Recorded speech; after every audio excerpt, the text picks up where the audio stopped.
वालेकुम। जी बच्चों, क्या हाल हैं सेकंड ईयर केमिस्ट्री वालों? ठीक ठाक हो, राज़ी बाजी हो, अपनी जगहों पे कायम हो? ठीक है, इंशाल्लाह ताला लगे रहो, अपना ख्याल रखो, अपने घर वालों का ख्याल रखो। ऑब्वियसली कुछ पेरेंट्स कहते हैं और कुछ पेरेंट्स नहीं भी कहते, लेकिन जो ना भी कह रहे हों तो उनको भी एक अनकही उम्मीदें आपसे वाबस्ता होती हैं। कुछ पेरेंट्स कहते हैं पुत्र डॉक्टर बनना है, इंजीनियर बनना है, ये करना है, वो करना है। कुछ पेरेंट्स एम्फसाइज नहीं कर रहे होते, उनका एक अंदाज़ होता है, लेकिन अनकही उम्मीदें आपसे वाबस्ता होती हैं। तो कोशिश करें, मेहनत करें, आपके पास वक्त है, आपके पास रिसोर्सेज हैं। आप देख लें माशाल्लाह कि इन हालात में कि गर्मी है और कोरोना का मसला है, इसके बावजूद भी आपको आपके पेरेंट्स, आपका इदारा आपको हर तरह की फैसिलिटी प्रोवाइड कर रहा है। आपके पास ऑब्वियसली एक अच्छा फ़ोन होगा, कोई लैपटॉप होगा जिसके ऊपर आप ये वीडियोस बैठ के देख रहे हैं, इदारा आप तक ये वीडियो पहुंचा रहा है और आपके पेरेंट्स उसको हेल्प आउट कर रहे हैं आप तक ये चीज़ें पहुंचने में। तो ऑब्वियसली आपसे जब उसके रिटर्न में कुछ मांगा जाता है तो वो यही मांगा जाता है कि पुत्र बैठ के पढ़ लो जो वक्त आपका है। तो इसको कोशिश करें, अपने दिल को माइल करके इस तरफ लगा के रखा करें, कंसिस्टेंसी के साथ लगे रहें। अल्लाह ताला आपकी मदद करे और इंशाल्लाह ताला कामयाबी होगी। बेटा लास्ट टाइम हमने डिस्कस किया था, हमने नाइट्रिक एसिड स्टार्ट कर दिया था ऑक्सी एसिड्स ऑफ नाइट्रोजन में, और नाइट्रिक एसिड की जब हम बात कर रहे थे तो हमने उसकी लैब की प्रिपरेशन, उसकी इंडस्ट्रियल प्रिपरेशन, मैंने आपको कहा था कि इंडस्ट्रियल प्रिपरेशन में ख़ास तौर पे डायग्राम को एक बार ज़रूर बना लेना। चाहे दिखने में आसान भी हो ना कि ब्लॉक ही बनने हैं, डब्बे भी बनने हैं, लेकिन जब आप पेपर में जाकर उसको बनाते हैं तो ऑब्वियसली उसमें चीज़ें गलतियाँ समटाइम हो जाती हैं या टाइम ज़्यादा लग जाता है। तो हम टाइम ज़्यादा कंज्यूम करना अफोर्ड नहीं कर सकते, इसलिए एक बार उसकी प्रैक्टिस करें। बाकी इक्वेशंस की बात हो रही थी, मैंने आपको बताया था कि रिएक्शंस मेनली उसके कितनी टाइप्स के हैं नाइट्रिक एसिड के। एक वो थे डीकम्पोजिशन के रिएक्शन, एक ही रिएक्शन था डीकम्पोजिशन, एक ही रिएक्शन था इसमें सिंपली। फिर उसके बाद एसिड बेस न्यूट्रलाइजेशन थी, और उसके बाद फिर बात हुई थी जनाब अली नॉन मेटल्स के ऊपर। और नॉन मेटल्स हमने सिर्फ 3 एलिमेंट्स डिस्कस किए थे, कार्बन, सल्फर और फास्फोरस। उसके बाद हमने बात की थी मेटलाइड्स के ऊपर। मेटलाइड्स में हमने सिर्फ 2 एलिमेंट डिस्कस किए थे, आर्सेनिक और एंटीमनी। और फिर हम बात कर रहे हैं अब मेटल्स के ऊपर। और जब हमने मेटल्स की बात शुरू की थी तो इसमें हमने पहली बात ये की थी कि 4 शख्सियात ऐसी हैं जो कि नाइट्रिक एसिड के साथ रिएक्शन नहीं करती। हालांकि बड़ा स्ट्रॉन्ग ऑक्सीडाइजिंग एजेंट है नाइट्रिक एसिड, नहीं करती रिएक्शन। क्यों नहीं करती? क्योंकि because they have high values of reduction potential. कौन कौन? गोल्ड, प्लाटिनम, इरिडियम और दूसरा चौथा कौन सा था? इरिडियम और टाइटेनियम। 4 ये रिएक्शन नहीं करती, गोल्ड, प्लाटिनम, इरिडियम और टाइटेनियम। उसके बाद फिर हमने बात की थी कि जनाब जो आयरन हो गया, कॉपर वगैरह हो, कॉपर नहीं सॉरी, कोबाल्ट वगैरह हो गए, एल्यूमिनियम हो गए, ये रिएक्शन करते हैं बट वेरी स्लाइटली रिएक्शन करते हैं। रिएक्शन करते साथ ही अपने गिर्द ऑक्साइड्स की लेयर बनाते हैं एंड दे स्टॉप्स रिएक्टिंग। इसीलिए हमने वर्ड यहाँ पे यूज़ किया था कि रेंडर्ड पैसिव, के वो काइंड ऑफ इनएक्टिविटी की तरफ जाते हैं।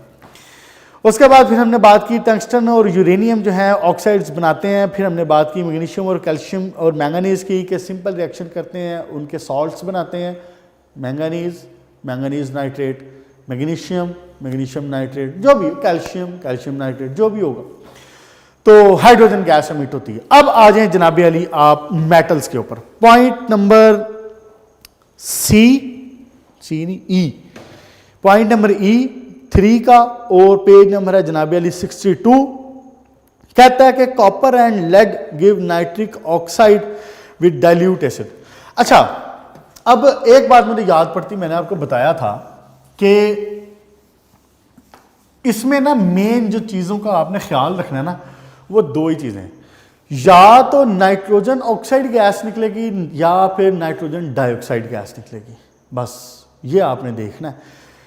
उसके बाद थोड़ा सा जो फ़र्क हुआ करेगा ना, वो किस बात का होगा वो होगा डाइल्यूट एसिड है, कंसंट्रेटेड एसिड है, वेरी डाइल्यूट एसिड है, इस बात का फ़र्क होगा।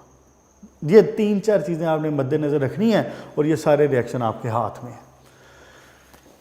देखें ज़रा, मैं कहता हूं कि जनाब HNO3 ये पड़ा हुआ है, सेंटर में मैंने HNO3 लिख लिया। रिएक्शन होना है जनाब अली कॉपर के साथ, रिएक्शन होना है जनाब लेड के साथ, रिएक्शन होना है जनाब क्या नाम है इसका, सॉरी सिल्वर के साथ, फिर रिएक्शन होना है जनाब अली मरकरी के साथ, और यहाँ पे लिख दिया मैंने HNO3 डाइल्यूट। नज़र आ रहा है लिखा हुआ? नहीं भी नज़र आ रहा तो मैंने बोल दिया ना साथ में, डाइल्यूट। HNO3 डाइल्यूट के साथ रिएक्शन होगा। इन सारे केसेस में सिंपल इसका नाइट्रेट, नाइट्रोजन ऑक्साइड गैस और वाटर, बस। कॉपर नाइट्रेट, कौन सी गैस? NO गैस, साथ में वाटर। लेड उसने यहां पे भी आपको बताया कि लेड और कॉपर का बिल्कुल सेम है। क्या होगा? Lead nitrate NO gas water. Silver के साथ सिल्वर नाइट्रेट AgNO3 होगा, दोनों का एक होता है। Silver nitrate NO gas water. कौन है ये? Mercurous nitrate NO gas water, dilute के साथ। मुश्किल है कि इसमें इवन पेज नंबर 63 पे देखें जरा, इसके जो रिएक्शन लिखे हुए हैं इनको एक नज़र डालें। कॉपर के, अभी मैंने सिर्फ डाइल्यूट की बात की, मैंने भी कंसंट्रेटेड की बात नहीं की। मैं इकट्ठा बना रहा हूं इसलिए ताकि आपको चीज़ें कॉमन मिल जाएं कि कॉमन क्या है, वहां से आपको इजी हो जाएगा।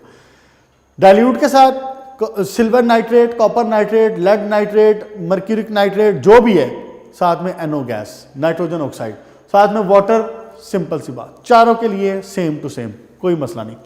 ओके, नेक्स्ट देखें, अगर मैं ये रिएक्शन करवाऊं कंसंट्रेटेड एसिड के साथ, अभी मैंने रिएक्शन करवाया है डाइल्यूट एसिड के साथ, अगर मैं ये रिएक्शन करवाऊं कंसंट्रेटेड के साथ, तो पेज नंबर 63 पे देखें ज़रा और इनमें कंपैरिजन करें खुद से, क्या इसमें कोई फ़र्क मौजूद है? मां सिवाय किसके कि NO2 गैस निकलेगी। मैंने आपको शुरू में बताया ना, नाइट्रिक एसिड 2 तरह की गैसेस दे सकता है। जब वो डीकम्पोजिशन होती है ना, तो 2 तरह की गैस, या वो NO2 दे सकता है या वो NO दे सकता है। It depends with whom it is reacting. Reaction कर किसके साथ रहा है? पिछले रिएक्शन में आपने सारी जगह पे देखा कि NO2 गैस आ रही, अभी यहां पे NO आ रही। अब अगर यहां पे मैं कर दूं कंसंट्रेटेड, तो यहां पे NO2 gas, NO2 gas, NO2, NO2। कोई मुश्किल है इसमें? एक नज़र देखें, चीज़ों को रेलेवेंट बनाएं, प्रैक्टिस करें, हो जाएगा। नेक्स्ट देखें, आप सिल्वर वाला भी हो गया, देखो एक ही बार में, एक ही गो में सारे हो गए। सिल्वर वाला भी हो गया, मर्क्यूरी वाला भी हो गया, और अब आ जाए इसके ऊपर जो आपके ये है स्टेनस वाला और जिंक वाला, इसकी बात करते हैं। इसमें थोड़ा सा फर्क है, थोड़ा सा मामूली सा। मैंने जैसे बात की थी ना शुरू में कि कुछ जगहों पे नाइट्रेट भी बन जाएगा, अमोनियम नाइट्रेट, बस फर्क सिर्फ इतना सा है। देखें जरा, HNO3 reaction, point number H जो लिखा हुआ है पेज नंबर 63 पे, इसके ऊपर देखें। कहता है dilute nitric acid gives ammonium nitrate when it reacts with tin. जब टिन के साथ करे डाइल्यूट नाइट्रिक एसिड तो ये बनाता है अमोनियम नाइट्रेट, और जब ये कंसंट्रेटेड के साथ करे तो फिर ये अगेन वही वाली बात NO2। सिर्फ थोड़ा सा फर्क जो है ना वो नोटिस कर लें। क्या?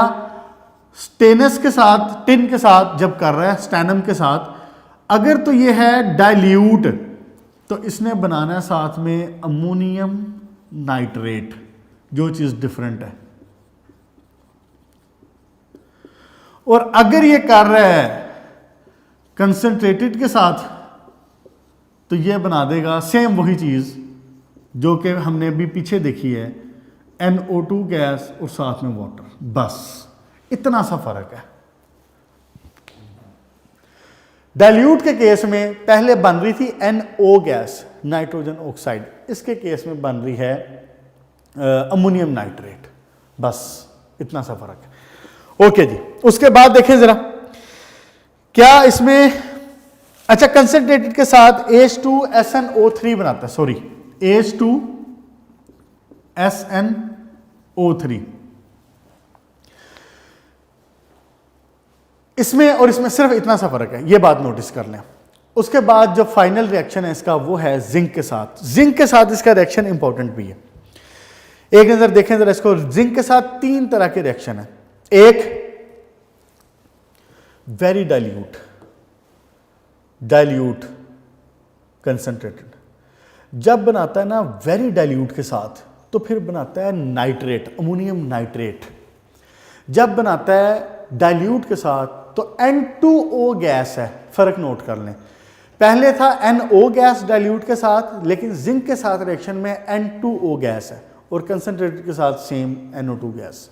नोटिस करो, देखो जरा पेज नंबर 63 पे जो I वाला पॉइंट है, zinc gives different product depending upon the concentration of acid and temperature. Very dilute gives ammonium nitrate. Very dilute क्या बना देगा, जिंक नाइट्रेट साथ में अमोनियम नाइट्रेट। डाइल्यूट के साथ, जिंक डाइल्यूट के साथ क्या बनाएगा, जिंक नाइट्रेट साथ में N2O, बस ये फर्क नोटिस कर लेना, बोर्ड के लिहाज से ये इंपॉर्टेंट भी है, क्योंकि डाइल्यूट में बाकी जगह पे NO गैस बन रही थी, इसमें N2O बन रही है, वाटर। कंसंट्रेटेड के साथ जिंक क्या बनेगी, जिंक नाइट्रेट NO2 साथ में वाटर, बस यहां पे हुए आपके रिएक्शन खत्म। आखिरी वाला जो रिएक्शन है सिंपल सी बात है, reducing agent like iron sulphate या H2S वगैरह के साथ जब रिएक्शन करेगा तो उसमें से एक तो ये आयरन को FeSO4 है तो उसको बना देता है Fe2SO4 whole thrice. Last point की बात कर रहा हूं पेज नंबर 63 के ऊपर।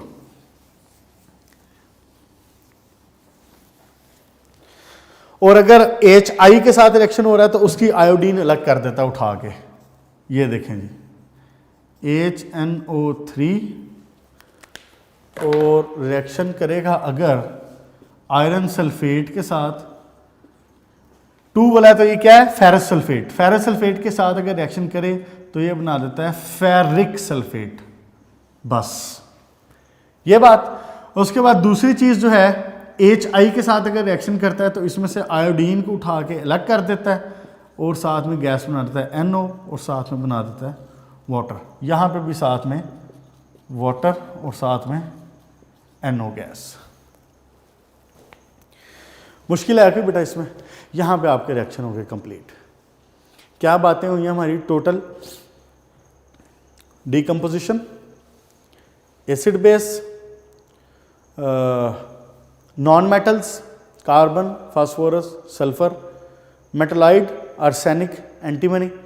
उसके बाद जब मेटल्स पे आए हैं तो हमने शुरू में बता दिया है कि ये जो गोल्ड, प्लाटिनम, इरेडियम, टाइटेनियम, इनके साथ तो रिएक्शन करेगा ही नहीं। उसके बाद मैग्नीशियम वगैरह के साथ रिएक्शन करता है तो हाइड्रोजन गैस लिबरेट करेगा। आयरन एल्यूमिनियम के साथ रिएक्शन करता है तो रेंडर करता है, इस रिएक्शन को इनएक्टिविटी की तरफ लेके जाता है। पैसिवली रिएक्शन करता है, स्लाइटली करके स्टॉप कर देता है ऑक्साइड लेयर्स बनने की वजह से। उसके बाद फिर हमने बात की मरकरी के साथ, और हमने बात की कॉपर के साथ, हमने बात की लेड के साथ। इनके साथ रिएक्शन करे डाइल्यूट केसेस में NO गैस बनाता है, कंसंट्रेटेड केस में NO2 गैस बनाता है।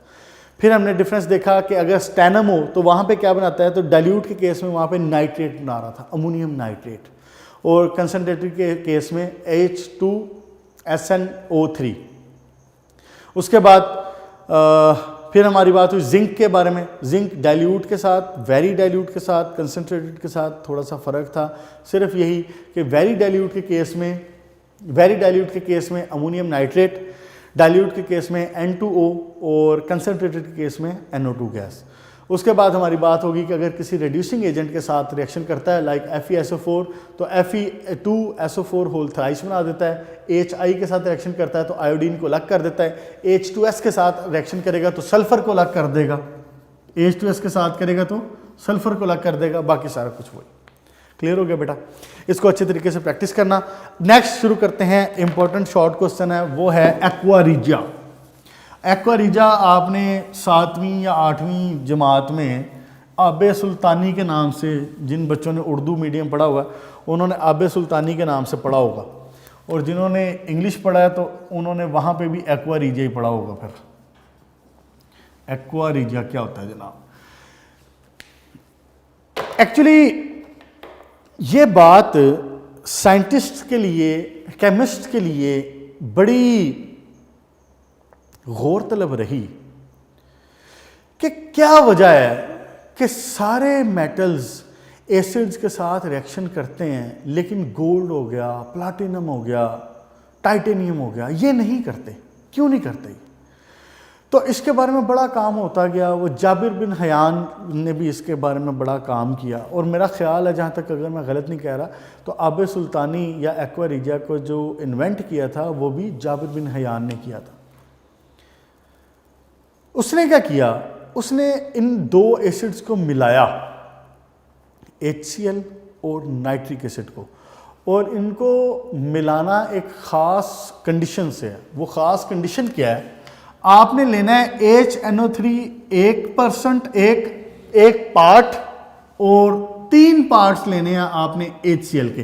बेटा यहाँ पे कंसनट्रेटेड ज़रूर लिखना साथ, इसके नंबर काट देने, नहीं तो इसके नंबर बोर्ड में काटे थे हमने। नाइट्रिक एसिड और HCl करना क्या है, इनकी रेशो क्या लेनी है, 1:3, यानी इसका एक पार्ट होगा तो इसके 3 पार्ट होंगे, यानी 25% अगर ये है मिसाल के तौर पे, तो 75% ये होगा, टोटल हो जाएगा 100%। इनको जब मिलाया जाए ना, तो ये इंटरेस्टिंगली एक चीज बनाते हैं जिसका नाम है नाइट्रोसाइल क्लोराइड, और आपने इसका नाम पहले सुना होगा, नाइट्रोसाइल क्लोराइड। इसका स्ट्रक्चर क्या होता है बोला? नाइट्रोजन ऑक्सीजन Cl, नाइट्रोजन भी राजी, ऑक्सीजन भी राजी, क्लोरीन भी राजी।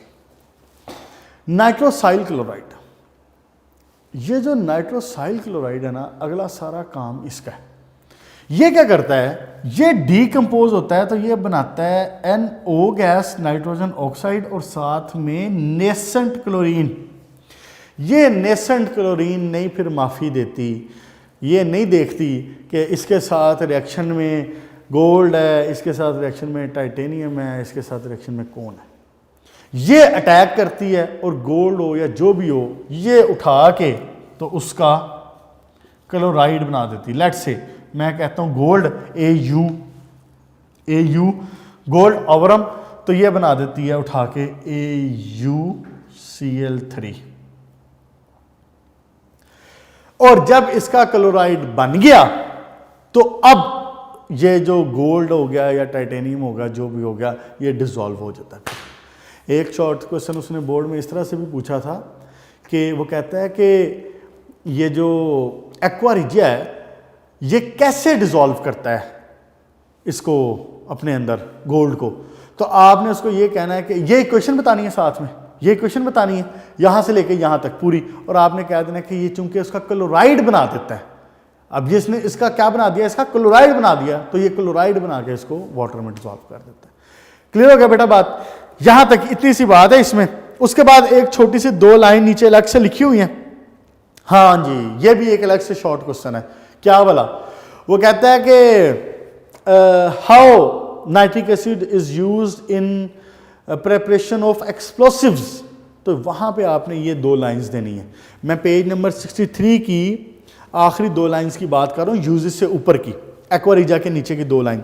लिखा क्या हुआ, कहता है nitric acid reacts with glycerine, toluene and phenol to prepare material like explosive, nitroglycerine, tri nitro toluene और पिक्रिक एसिड।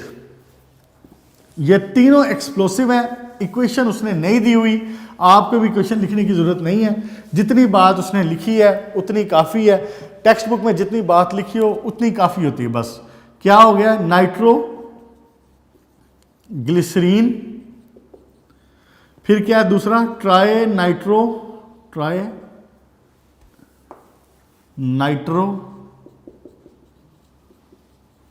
टॉलिन, और उसके बाद क्या है, नाइट्रो बेंजीन पिक्रिक एसिड। ये आप पढ़ेंगे आगे जाके ना, ऑर्गेनिक में डिस्कस हो जाएंगे, इसलिए यहाँ पे ज़रूरत नहीं है टाइम उन पे लगाने का। सिर्फ जितनी बात बता रहे हैं उतनी बात ज़हन में रख लें। इसको TNT भी बोलते हैं, मैंने शायद कल बात भी की थी। नाइट्रोग्लिसरीन, ट्राई नाइट्रोटॉलिन, पिक्रिक एसिड, ये तीनों एक्सप्लोसिव हैं, धमाका खेज मवाद हैं, और इसमें बॉम्ब्स और एक्सप्लोसिव बनाने में इस्तेमाल होते हैं ये तीनों। TNT का मैंने आपको बताया भी था, आपने शायद गेम्स में देखा हो इसको। अगर वो पूछता है कि जी how nitric acid is used in the production of explosive, इन तीनों का नाम दें, अल्लाह खैर सलाह।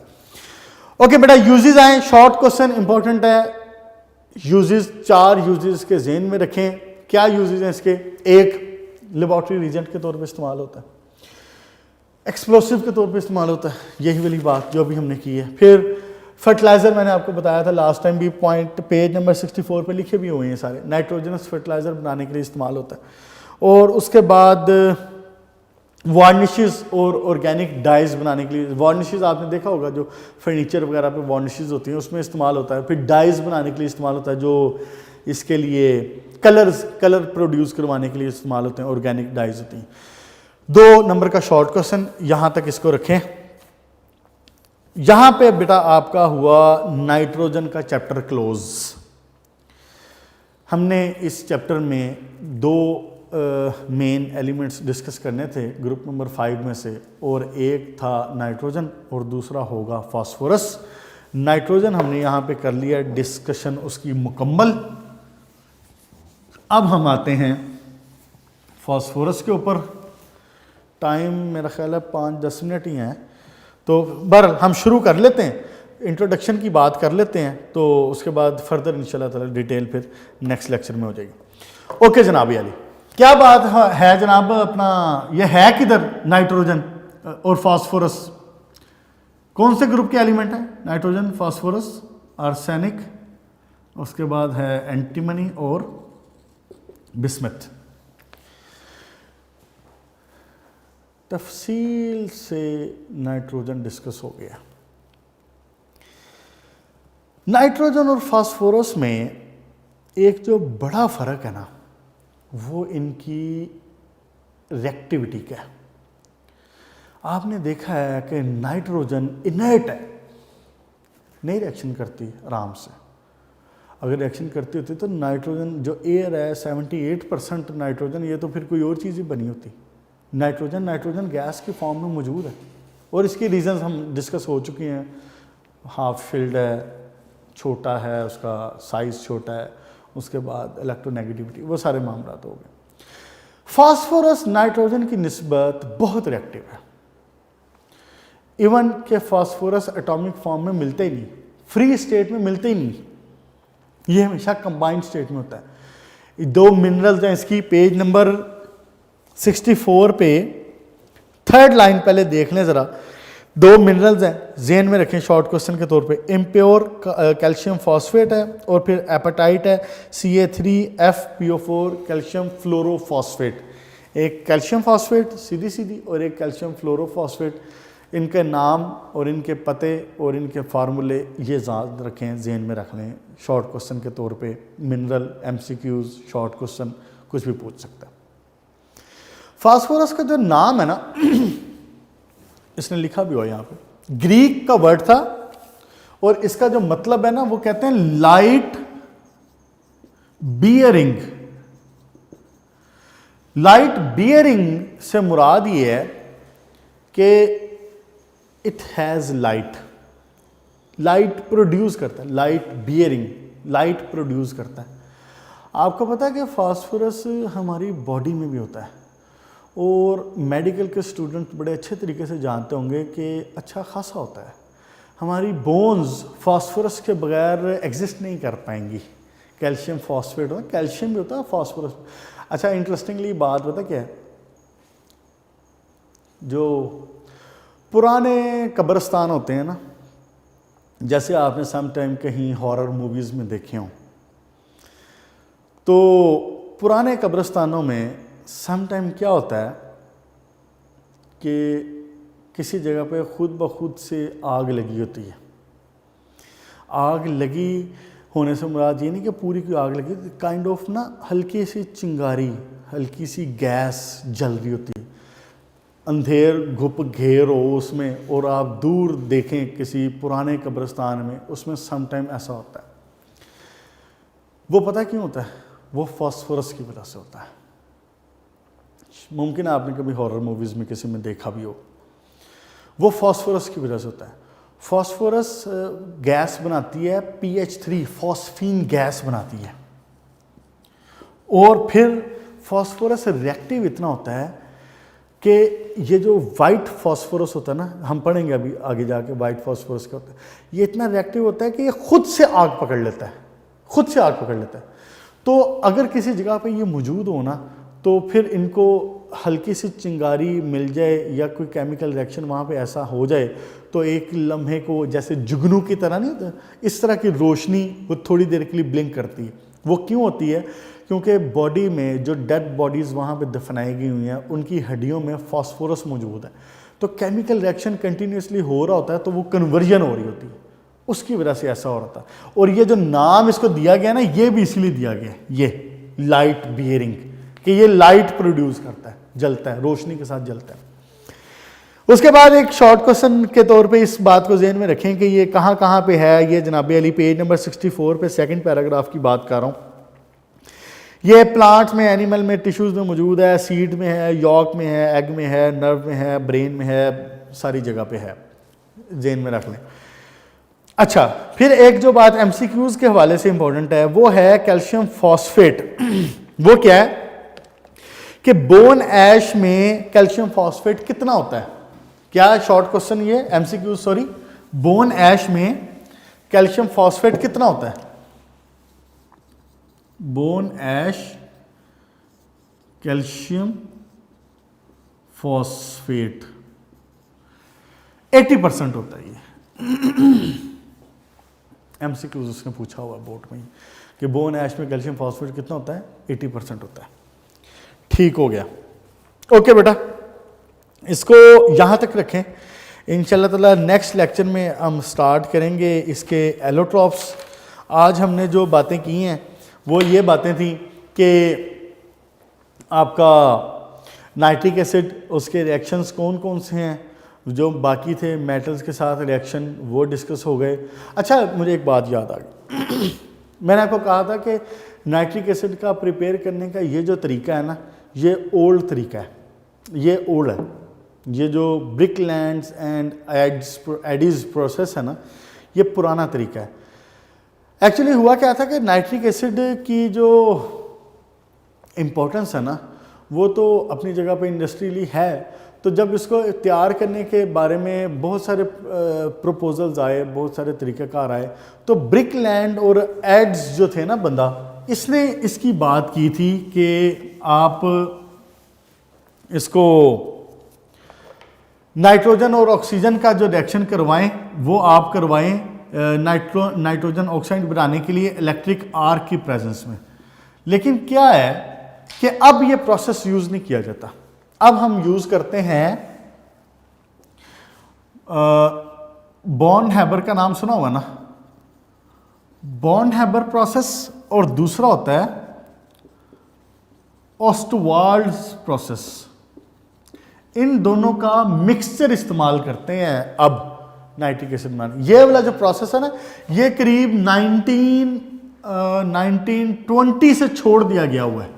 1920 के बाद ये प्रोसेस इस्तेमाल नहीं किया, लेकिन चूंकि आपकी बुक में दिया हुआ है तो हमने बुक से हटना नहीं है। जैसे वो मूवी में कहता है ना 3 इडियट्स में कि अगर आपने नंबर लेने हैं तो वो लिखो जो बुक में लिखा हुआ है, तो इसलिए आपने भी ये लिखना है कि जो बुक में लिखा हुआ है। इन्फॉर्मेशन के लिए बता रहा हूँ कि अब ये प्रोसेस यूज़ नहीं किया जाता। क्यों? क्योंकि ये महंगा बहुत है, ये बहुत महंगा पड़ता है। आपने देखा है इसमें इलेक्ट्रिक आर्क इस्तेमाल होती है।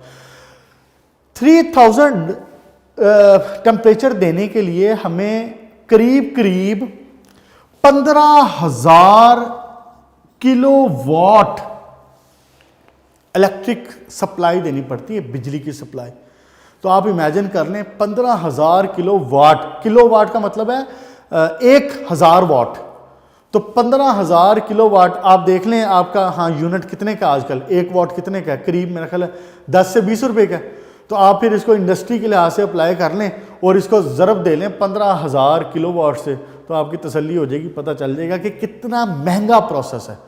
बहुत महंगा प्रोसेस पड़ता है ये, करीब 1 लीटर करीब 400-500 रुपए का पड़ता जाके, तो इतना तो ऑब्वियसली फिर बाकी खर्चे भी होते हैं, इसलिए फिर इस प्रोसेस को छोड़ दिया गया था। 1920 के बाद से ये प्रोसेस यूज़ नहीं हो रहा। ब्रिकलैंड एंड एडिस वाला जो है ना, ब्रिकलैंड एंड एडिस प्रोसेस जो है, अब जो इस्तेमाल हो रहे हैं वो हो रहे हैं बॉन्ड हैबर का और ऑस्टवार्ड्स का। बॉन्ड हैबर आपने पढ़ा हुआ है। बॉन्ड हैबर में क्या करते थे हम, नाइट्रोजन और हाइड्रोजन को रिएक्शन करवा के आप बनाते हैं अमोनिया, और ऑस्टवाल्ड प्रोसेस होता है अमोनिया का रिएक्शन करवाते हैं ऑक्सीजन के साथ, तो इसमें फिर बनती है NO गैस। इस NO गैस को फिर फर्दर इस्तेमाल किया जाता है। अब जो प्रोसेस चल रहा है ना वो ये चल रहा है सारी दुनिया में। ये सस्ता पड़ता है, ये तो इंतहाई सस्ता पड़ता है। नाइट्रोजन और हाइड्रोजन एयर से ले लेते हैं, नाइट्रोजन अमोनिया बना लेते हैं, अमोनिया बना के ऑक्सीजन के साथ रिएक्शन करा के NO। जब ये NO बन गया ना तो फिर इससे आगे प्रोसेस वही चलता है, वही कूलिंग वाला और वही फिर NO प्लस ऑक्सीजन वाला, याद है ना, NO प्लस ऑक्सीजन NO2 बना दी थी, और उसके बाद फिर वाटर का स्प्रे करवा के, बाकी सारा वही, सिर्फ यहाँ तक का जो प्रोसेस है ना ये वाला चेंज किया गया हुआ। एनीवेज बात ज़हन में आ गई, मैंने आपको कहा था कि मैं बताऊंगा, तो ठीक है जी, यहाँ तक इसको क्लोज करते हैं। एक्वा रिजा को अच्छी तरह से देख लीजिएगा, शॉर्ट क्वेश्चन के हवाले से फास्फोरस में जो चीज़ें हैं वो मैंने आपको बता दी हैं। इंशाल्लाह ताला अब के लिए इजाज़त दें, अपना ख्याल रखिएगा, अपने घर वालों का ख्याल रखें, अच्छे तरीके से पढ़ाई करें। Good luck.